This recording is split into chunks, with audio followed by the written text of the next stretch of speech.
All right, everyone, I'm here with Marcelo. Look, really good win, really needed. Let's end on the real positives. I guess this is kind of a positive slash. You could, look at this negatively. What? Why are we so inconsistent? I'm delighted. Where did that come from? Where was that last week? Yeah, I don't know. That's a good question, man. I think one place I'd look is where we've gone with our starting 11 at times. I mean, you could look at Fulham, for example. Should Lewis Skelly have started and would we maybe have won that game with him starting there? I think Yeah. it's maybe sometimes, yeah, second guessing who we start with. Maybe playing against Palace midweek also helps us a little bit.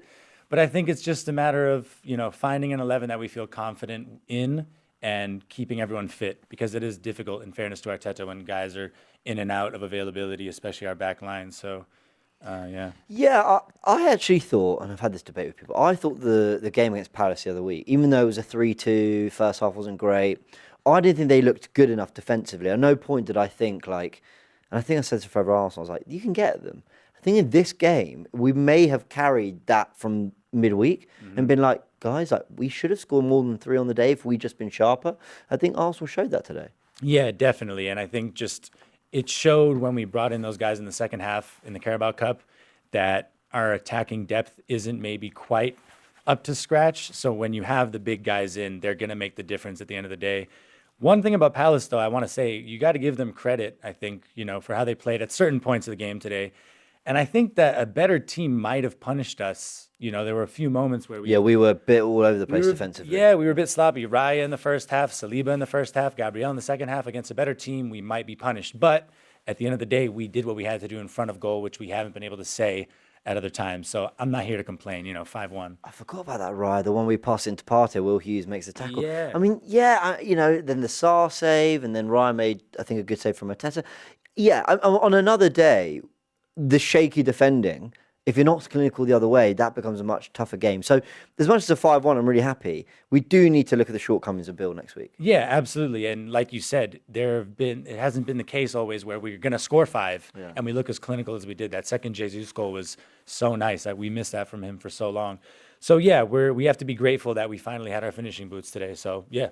Let me ask you about the solutions for Saka going forward. We've got to talk about, because such a good player, seen leaving on crutches. We obviously hope he's okay. We hope it's nothing too serious, but it just doesn't look good. Yeah. Martinelli was out there. Jesus thinks played out there well. Waneri's maybe the closest in profile, being that kind of left-footed dribbler.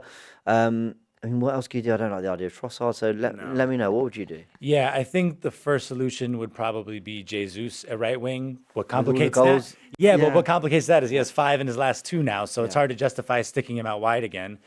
I think Martinelli is a good short-term solution. He showed a couple times that he's capable of playing at right wing. Like you, though, I think that in theory, Nwaneri makes the most sense. He's really good at driving like Saka is. Yeah. I just think the issue, again, is that he hasn't really played there. That's not his natural position. And we're yet to see him having a right foot like Saka, because the thing about Saka is if he's not going to cut in on his left, he's so capable of putting in a really good cross with his right. So for now, I think maybe Martinelli. But I can't say that with chest because there's just no solution for Saka. Well, there's Sterling, but obviously he wasn't in the squad. He said it was injury. I know. And then you got Trossard who played on the left. And maybe Sterling's the closest in terms of he actually has played there to a good level over his career. You hope you reignite that. So maybe Sterling is going to get a lot of football out on the right, especially if you're going to keep Jesus up front and keep the tactics we saw in this game. Then let me ask you one final question, okay? The title race. I kind of stopped really thinking about it, hence in all the other fan camps, I've actually even asked people about this.